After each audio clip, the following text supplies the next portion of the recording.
Hey guys, JC Smith here. Today I'm out here looking at a 1968 W900. A guy called me and told me about this thing, so I thought I'd come out and take a look at it. Wow, that's less than fantastic. It's cracked on both of them. Even the underside is cracked. Not a very good job, but well, that weld looks okay.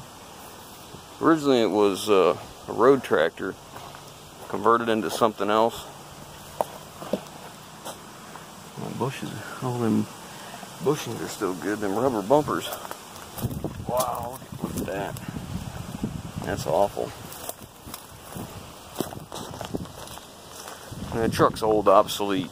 You know, not something you'd want to run on the road, but I just thought it'd be something neat to take a look at. Maybe you could use a cab for something, be kind of cool, huh? They started doing a little work to it, kind of gave up. Let the mice go ahead and have their home in here. It's pretty rough. The door still shuts good. Let's see if we can get the hood open.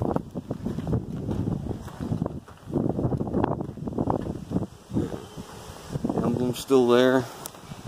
Hood's open. Still got batteries in it. Apparently it used to be blue at one time.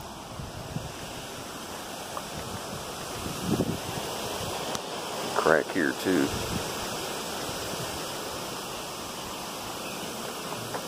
Obviously they stretched it, what, 3 feet or so? Is that what that looks like? The tires are shot. This is like, you know, something for a project, or I don't know, for us we just take the cab. Wouldn't even fool with the rest of it.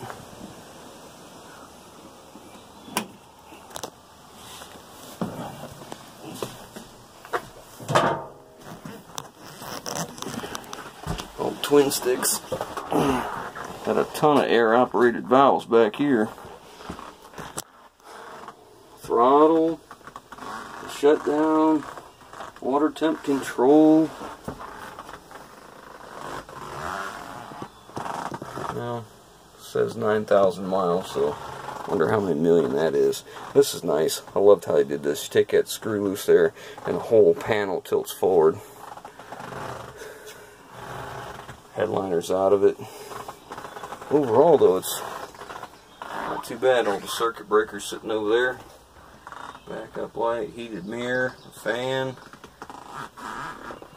dome light, right-hand light, right-hand road.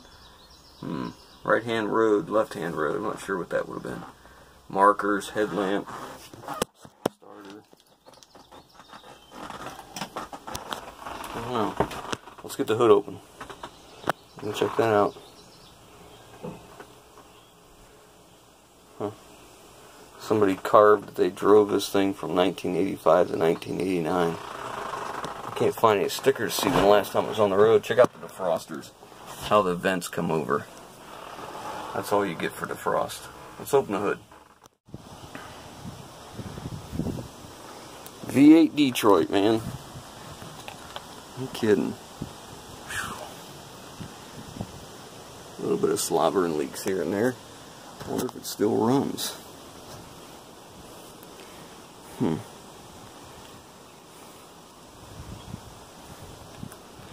Tell you what though, man, that's not in too bad a shape for 1968.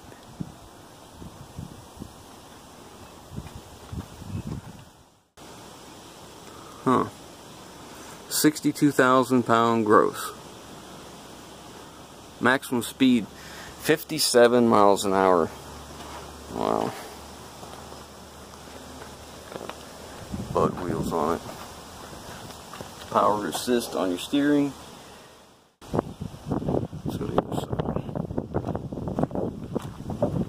Man, the fiberglass is all in good shape. It's not even broke up.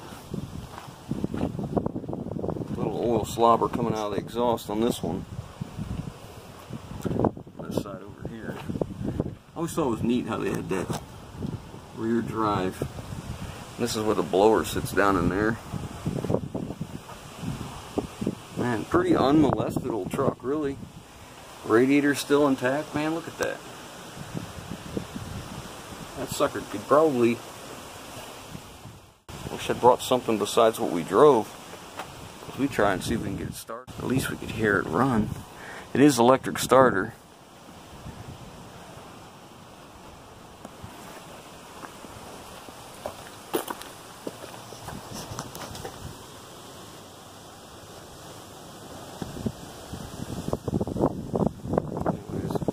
Thought I'd take a minute and share this with you guys. I mean, we don't see this too often in our area. Not a 1968. I got clean title to it.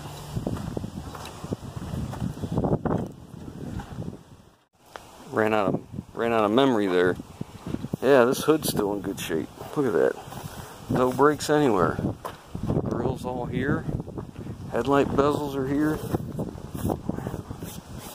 Might be a good donor. Set this on another chassis. A little bit of fiberglass damage right there. I don't know. What do you guys think? Pretty cool old truck. Anyways, I just thought I'd take a minute and show you guys this old Kenworth.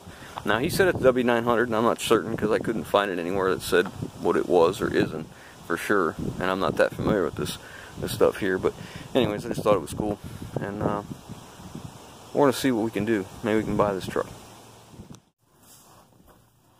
Okay guys, it's a couple days later, and I did end up buying that truck.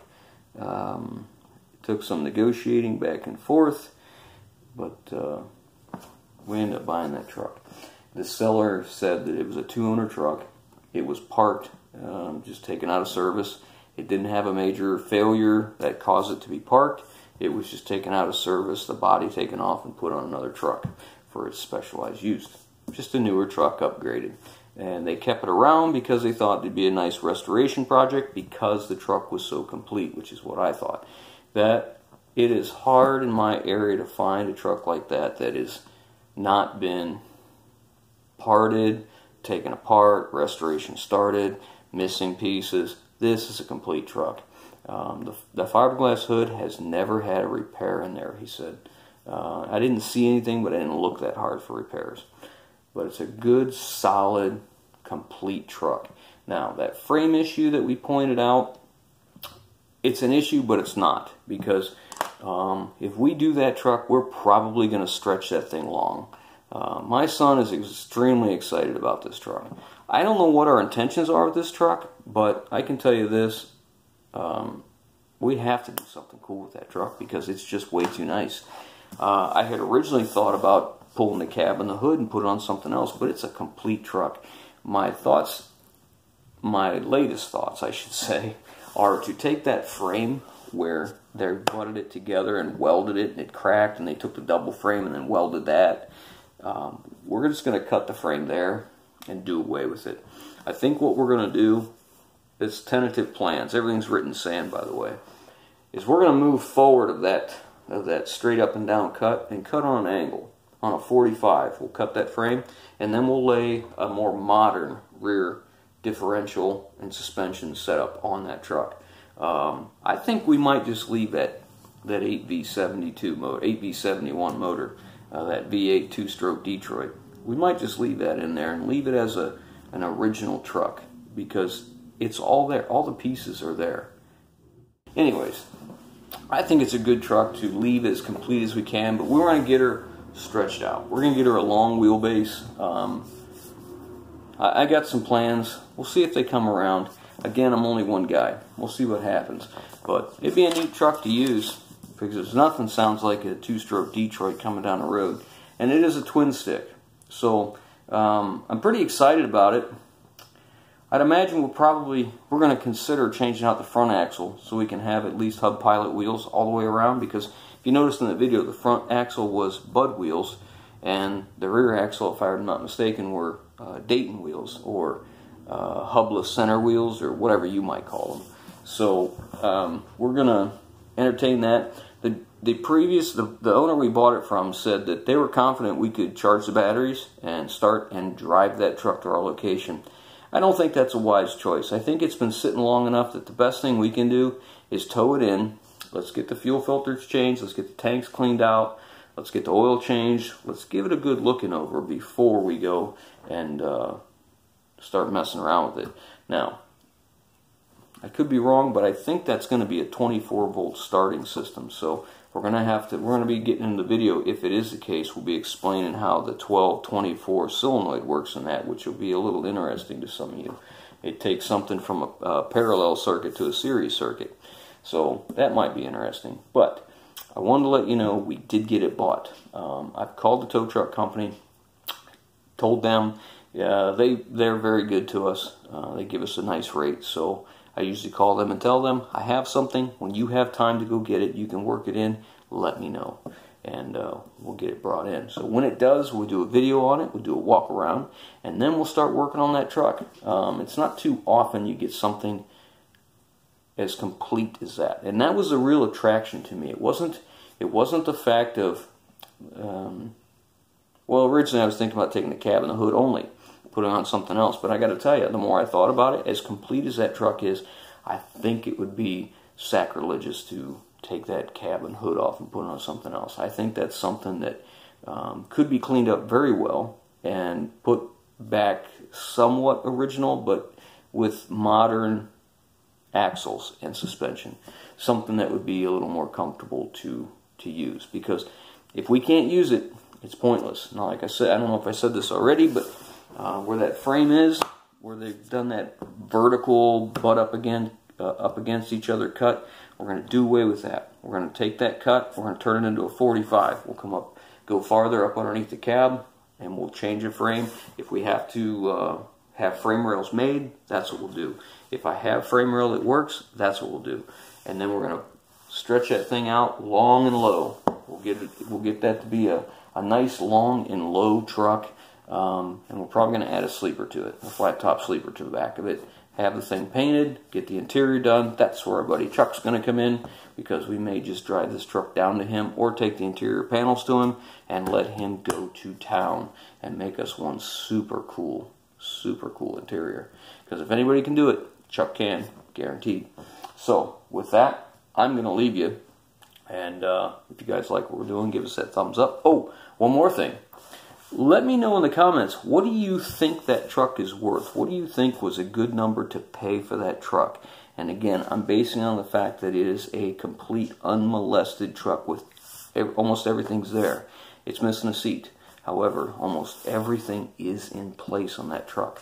Let me know what you think it's worth, what you think would have been a good price to pay for it. And I don't mean scrap price, because I didn't pay scrap price. In my area, these trucks demand some money because of what they are. And the two-stroke Detroit thing is just getting more and more popular right now in my area. So let me know what you think was a good price to pay for it, and what do you think it's worth as it is, just the way it is. And we'll go from there. See if anybody gets close. I did not steal this truck. I'm going to tell you, I had to step up to the plate and shine up the pennies and give them up. They wanted all of them. So anyways, if you like what we're doing, give us that thumbs up. If you haven't already, hit that subscribe button. It didn't cost you a thing. Leave your comments down below, guys. We'll catch you on the next one.